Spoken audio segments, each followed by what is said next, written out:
Hartlik goeiemôre, ons vertrou dat dit goed gaan en mag die Here baie ryklik seën ook. Nou liewe vriende, die vraag vanoggend is, kan 'n jagluiperd spin of purr? Nou die katsoorte word verdeel in grommende katte, waartoe die leeu en die luiperd behoort, en sissende katte, waartoe die jagluiperd behoort. Groot katte wat brul, kan nie onafgebroke spin nie, maar slegs as hulle uitasem. Al die ander katte, insluitende jagluiperd, kan ononderbroke spin terwyl hulle in en uitasem. So u sal net 'n leeu en 'n luiperd hoor spin terwyl hulle uitasem. Maar 'n jagluiperd kan as hy in en uitasem, kan hy dan spin. Nou liewe vriende, so is dit vir ons dan ook wanneer ons in Korinte kom, is daar 'n wonderlike gedeelte, 'n bemoedigende gedeelte wat daar is. 2 keer kom verwys Paulus in hoofstuk 5 daarna dat hulle het goeie moed. En daar in hoofstuk 5 vers 6 sê die woorde, daarom het ons altyd goeie moed en weet dat as ons in die liggaam inwoon, ons van die Here uitwoon. Want ons wandel deur geloof en nie deur aanskouing nie. Nou liewe vriende, hier is nou die eerste saak waarom hulle goeie moed het. En dit is want hulle wandel deur geloof en nie deur aanskouing nie. Het jy vandag goeie moed? Het jy goeie moed nodig?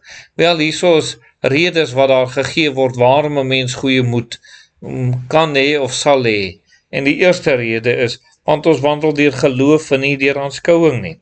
Ons het 'n volle vertroue in die Here en ons weet dat alles ten goeie meewerk vir hulle wat God liefhet en daarom doen ons dit wat ons doen net doeteenvoudig tot eer van die Here. Ons wandel in geloof en nie net op dit wat ons uiterlik sien nie.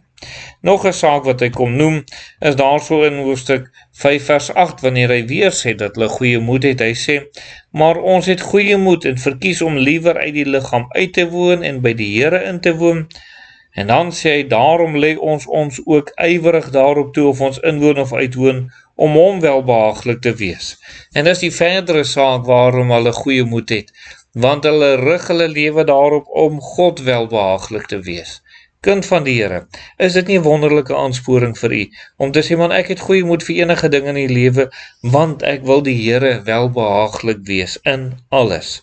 En ek rig my lewe daarom, of ek nou hierso is, of ons eendag in die hemel is, alles tot eer van die Here sal geskied dan ook. En dan gaan hy aan, liewe vriende, wanneer hy dan verder ook kom sê waarom hulle goeie moed het. Hy sê in vers 10, hy sê, want ons moet almal voor die regterstoel van Christus verskyn, sodat elkeen kan ontvang wat hy deur die liggaam verrig het, volgens wat hy gedoen het, of dit goed is of kwaad. Nou dit is sekerlik 'n wonderlike saak om te weet dat ons voor die Here gaan verskyn en dat hy ons gaan beloon en die Here ken ons motiewe en redes en optredes, hy weet alles. En dan sê vers 11, omdat ons dan die vrees van die Here ken, probeer ons om die mense te oortuig. Maar voor God is ons openbaar en ek hoop om ook in julle gewetens openbaar te wees. En liewe vriende, mag dit sekerlik so wees dat as u die vrees van die Here ken, dat u ander sal probeer oortuig en dat u juis in hierdie goeie moed sal vast bly staan en sal leef dan ook. Dan is daar in vers 14 en 15 nog 'n redes waarom hy sê, waarom hulle goeie moed het. In vers 14 sê hy, net doeteenvoudig hierdie woorde, want die liefde van Christus dring ons. Is dit nie wonderlik nie? Dit is net eenvoudig so, die liefde van Christus dring ons. En dan sê vers 15 vir hierdie woorde, omdat ons van oordeel is dat as een vir almal gesterf het, hulle dan almal gesterf het. En hy, deur Jesus, het vir almal gesterf, ook vir u, sodat die wat lewe nie meer vir hulle self moet lewe nie, maar vir hom wat vir hulle gesterf het en opgewek is.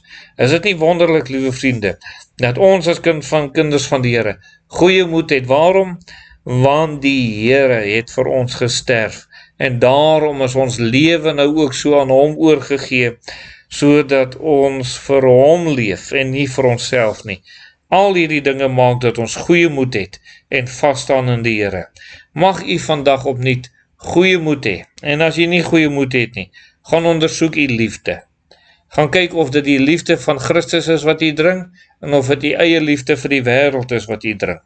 Gaan kyk of dit iets is, liewe vriende, wat te doen het met vir wie u leef? Leef u vir uself of leef u vir die Here Jesus? Gaan kyk of u uitsien om voor die regterstoel van die Here te staan, of dink jy u gaan skade ly en dat u eintlik bang is om voor die regterstoel van die Here te gaan staan? Gaan toets jouself waarom u goeie moed het, en mag u met die Here deurgaan, en mag u hart so deur God verander word, dat u altyd goeie moed sal hê. Kom ons bid saam. Ons dierbare Here, dankie vir die wonderlike genade en die goedheid, en dankie dat ons op u kan steun, en dat u vir ons goeie moed gee. Amen.